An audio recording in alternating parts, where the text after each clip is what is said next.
सा मंत्र बाहर छोड़ रहा हूं, उस पर ध्यान रहे आखिरी तक। जब तक दूसरा फिर चले तो उस पर ध्यान रहे कि अंदर कौन सा मंत्र ले रहा हूं। ये प्रैक्टिस करनी है।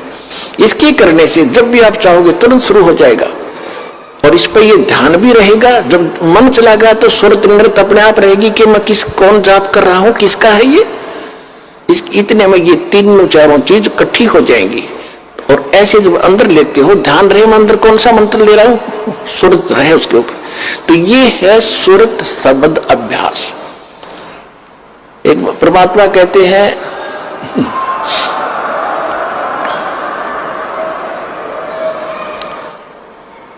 एक डाल पर दो पक्षी बैठे, एक गुरु एक चेला रे, चेला तो चंचल है भाई, गुरु निरंतर खेला रे। फिर परमात्मा उत्तर देते हैं कि इस पद का वो भेद बताओ, कौन गुरु कौन चेला रे।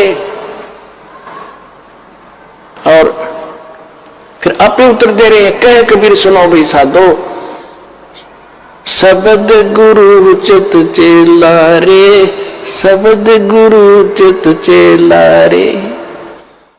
आप उत्तर दे रहे हैं कि कौन है गुरु कौन है चेला। एक डाल पर दो पक्षी बैठे, एक गुरु एक चेला रे। यानी इस पर शरीर के अंदर आत्मा भी है, मन भी है। और यहां बताते हैं कि जब गुरु जी ने आपको मंत्र दे दिया तो इस मन को इस पे लगा, चित्त को इस शब्द पर, तब वो गुरु के द्वारा दिया गया तेरा जो मंत्र है वो इस मन का गुरु बना दे। शब्द गुरु चित चेला रे, जो नाम गुरु जी ने दे दिया उसमें केवल वही ध्यान रहे, वो कौन सा मंत्र में जाप कर रहा हूं, और मन को उसका जोड़ दे। तो ये है सूरत शब्द अभ्यास।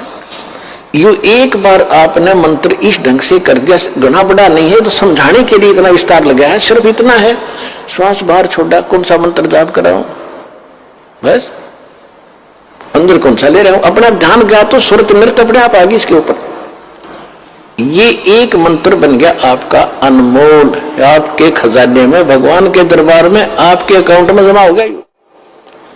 इसकी कितनी कीमत है, और आप तो दिन में पता नहीं 1000 करो 2000 करो 500 करो लगे रहते हो, और कितनी कीमत हो जाएगी आपके पास, कितना धन होगा उस मालिक के दरबार में जाने का।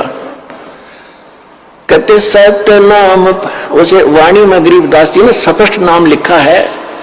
मैं तो वैसे इसलिए कोड वर्डों बताया करता था कि कई बार हम अनजान व्यक्ति आ जाते हैं, वो सुन लेने से भी कोई लाभ नहीं होगा, विधि से बात बनेगी, अरदास से लेने के बाद ही इसका बात बनेगी।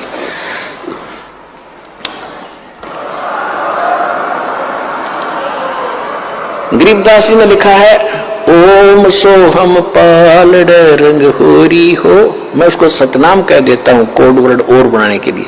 गरीबदास जी ने सीधा लिखा है, ओम सोहम पालड़ रंग होरी हो, 14 लोक चढ़ावे राम रंग होरी हो, 3 लोक पासंग धर रंग होरी हो, तो ना तुले तुलाया राम रंग होरी हो। पृथ्वी लोक, स्वर्ग लोक और पाताल लोक, इन तीनों की कीमत रख दे एक तरफ। ये इनकी तो गिनती भी नहीं है, 3 लोक, इनकी तो गिनती नहीं।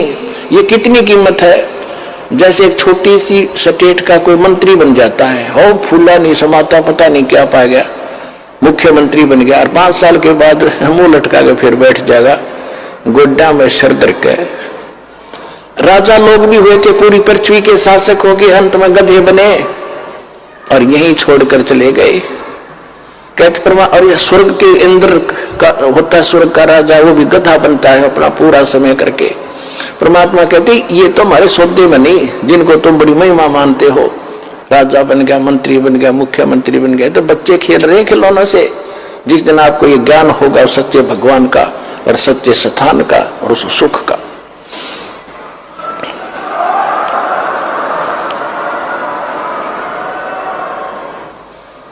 तो क्या बताते हैं परमात्मा के 14 लोक चढ़ावे, विष्णु का लोक, शिव जी का लोक, विष्णु जी का लोक, शंकर जी का लोक, दुर्गा का लोक, धर्मराज का लोक, ब्रह्म लोक के अंदर वहां जो काल का स्थान है, और ये 88,000 खेड़े, उसमें और गोलोक वगैरह, ये 14 लोक बनते हैं। कहते इन 14 लोक की कीमत रख दे, यानी पूरे ब्रह्मांड में रख दे एक तरफ, और ये 3 लोक पृथ्वी स्वर्ग पाताल, ये तो पासंग, इनका ये तो सौदे में नहीं, इतनी कीमत है सिर्फ एक मंत्र की। पासंग किसे कहते थे? क्योंकि आजकल बच्चे उस व्यवहार से निकल चुके हैं। पहले दास का जन्म था किसान परिवार में, जाट परिवार। हमारे पिताजी के पास ये सेठ लोग, बनिए लोग, गेहूं, बाजरा, ज्वार, गुड़ ये खरीदने आते थे। तो पिताजी कहते थे भाई पहले अपनी तराजू है ना, तेरी तखड़ी तुला, इसको जांच कराओ, इसमें एरर ना हो, पासिंग ना हो। पासिंग माने एरर को ठीक करना।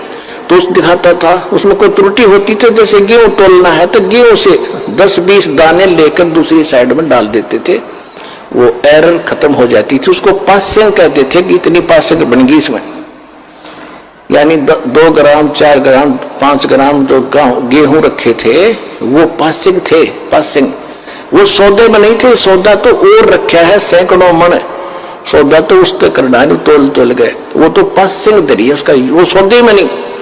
तो यहां बताना चाहते हैं कि सतनाम पालड़े रंग हो रही हो, एक तरफ सतनाम की कीमत तराजू में रखती और 14 लोग चढ़ाओ, दूसरी साइड में 14 लोग की कीमत धर दे और 3 लोग तक पासिंग गिर दे एक साइड में, उस तराजू में पड़ी रहा, उसकी यूज ही नहीं। और तो ना तुलह तुलाया राम रंग हो। कहने का तात्पर्य ये है कि आपने एक सिमन इस दास से प्राप्त करके सतनाम का कर लिया, आप इतने धनी हो गए, आपका इतना धन, अध्यात्म धन आपका जमा हो गया। कबीरा सब जग निर्धना, धनवंता ना कोई, धनवंता सो जानियो, जिस पर राम नाम धन हो। ये है राम नाम। राम नाम जप कर थर होई, ओहम सोहम मंत्र दोई। ये है राम का नाम। राम नाम यानी भगवान का सच्चा मंत्र, उसको राम नाम कहते हैं। राम राम राम राम ये मंत्र नहीं है।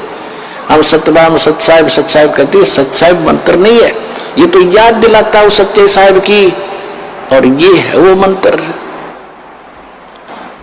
गीसा साहब भी कहते हैं, ओ हम सो हम जप ले भाई, राम नाम की यही कमाई। तो गरीबदास जी कहते हैं, ओम सो हम जप कर ठर होई, ठर माने उस स्थान पर चले जाओगे, स्थायी हो जाओगे जो कभी लौट कर नहीं आते। और ओम सोहम मंत्र राम ना, ओम सोहम मंत्र दोई, ओम सोहम मंत्र दोई, यही 2 मंत्र हैं। राम नाम जप कर ठर होई, ये है राम का नाम जो जाप करना है। ये विधि तत्वदर्शी संत के पास, और उसे लेकर ही जाप किया जाएगा उस विधि से, तब इसका पुण्य मिलता है। इतना कीमत तब मिलती है इसकी।